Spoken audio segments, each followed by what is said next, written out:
Então, gente, na videoaula que a gente viu, né, de revisão, a gente falou, né, a respeito de coloração celular, né, principalmente a diferença das células procariotas e das células eucariotas, né. Esse foi o conteúdo da nossa primeira aulinha, né, foi até uma aula presencial que a gente teve lá na faculdade, né, antes dessa pandemia, dessa questão do coronavírus, né. E aí, gente, hoje a gente viu esse vídeo falando principalmente a respeito do microscópio, né, e a forma da observação dessas células no microscópio, tá? Então, gente, a primeira célula que foi observada ao microscópio foi uma célula vegetal, tá? Que era a célula ali da cortiça da árvore, né? Foi, né, o primeiro microscópio que a gente teve foi em 1950, né? E aí a gente teve, né, posteriormente ali a invenção do microscópio entre 1635 e 1703, a gente teve ali a observação dessas células da cortiça no microscópio, né? Essa observação foi feita por Robert Hooke, tá? E observou esses pequenos quadradinhos, né? Que remetem à célula, tá? Um espaço quadrado, tá? Então, por isso que o nome da célula seria célula, tá? Que é pequena célula, ou seja, pequeno quadradinho, tá? Que foi o quadradinho que foi visualizado, que é a característica marcante aí nas células vegetais, tá? Então, a gente viu, né? Olha o início ali, né, como era o microscópio, a gente viu essa diferença hoje, né, o microscópio óptico, a questão do funcionamento do microscópio, né, que a gente tem ali, que ele pode, né, aumentar a imagem cerca de até 2.000 vezes. Né? A gente não tem microscópio eletrônico, né? Na faculdade a gente tem poucos microscópios eletrônicos aqui em BH, tá? Porque o microscópio muito grande ali, não é todo laboratório ali que tem essa possibilidade de ter um microscópio eletrônico, tá? Então a gente não tem isso com muita facilidade, não, mas ele pode aumentar até 100 milhões de vezes o objeto a ser observado, tá? Então a gente viu essas diferenças, né, de estruturas sendo observadas no microscópio, a função aqui dessas diferentes estruturas presentes no microscópio, tá? Aqui, ó, a pinça onde a gente insere a lâmina que a gente está observando, né? E os botões que a gente vai subindo e descendo aqui a mesa, né? Para conseguir fazer o foco do nosso material. O foco, no caso aqui, seria da nossa célula, tá? Então, o que a gente viu, gente, na aula de hoje, né? Como uma revisão, a diferença entre organismos que são procariontes, né? E a diferença entre os organismos que são eucariontes, tá? A gente comentou principalmente a respeito do tamanho, né? As células eucariotas, elas são bem maiores, né, do que as células procariontes, e elas são ricas, né, em estruturas que a célula procarionte não apresenta, né? Então a gente tem diferentes organelas, a mitocôndria, o núcleo, né, com o envoltório nuclear, que seria a carioteca, os ribossomos, o complexo de Golgi, tá? Os lisossomos. São diferentes organelas aqui presentes, cada uma com a sua funçãozinha, né? E a célula procariota não possui essas estruturas, tá? A única organela que a gente tem em comum são os ribossomos, tá? Que eu estou pontuando aqui, que seria a organela responsável pela formação, pela síntese de proteínas no nosso organismo, tá? Aqui o detalhe, né, gente, da célula eucariota. Então, quando a gente viu no vídeo a coloração da célula da bochecha, né, seria ali uma célula eucariota que a gente estava vendo por aquele método de coloração, tá?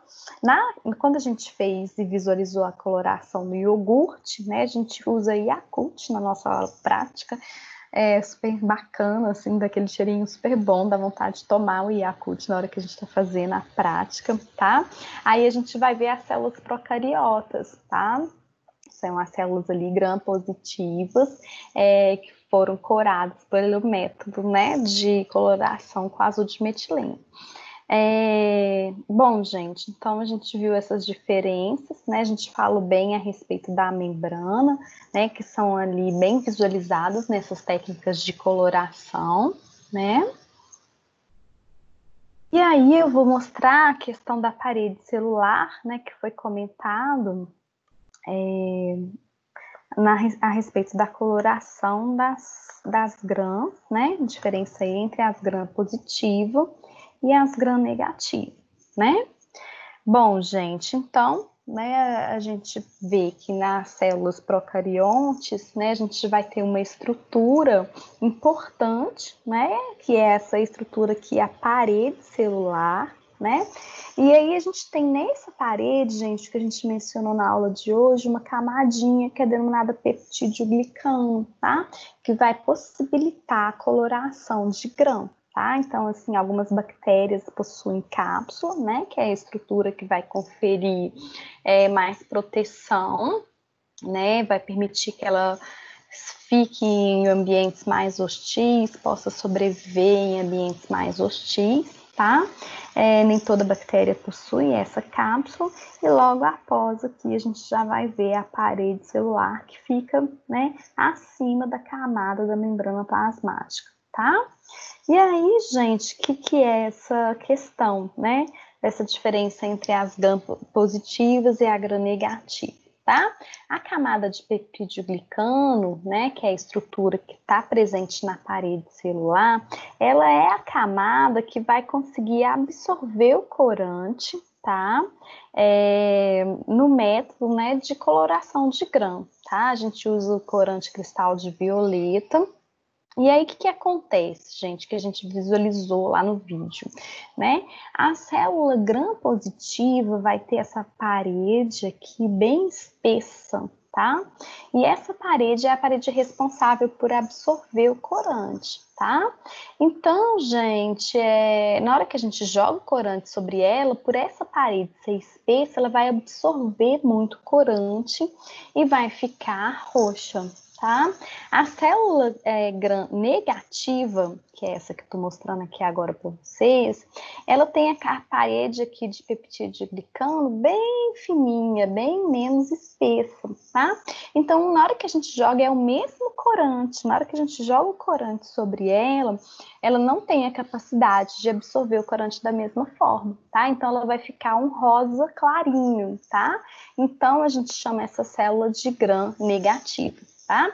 Além disso, dessa característica da célula gram-negativa ter pouco peptídeo-glicano, ela tem uma camada externa, uma camada extra aí de membrana, tá? O que impede também o corante de chegar nessa camadinha aqui do peptídeo-glicano, impede, então, no caso, né, dessa célula absorver o corante, então por isso que ela fica rosinha claro, tá? Eu falo que Ixi, não tá passando slide.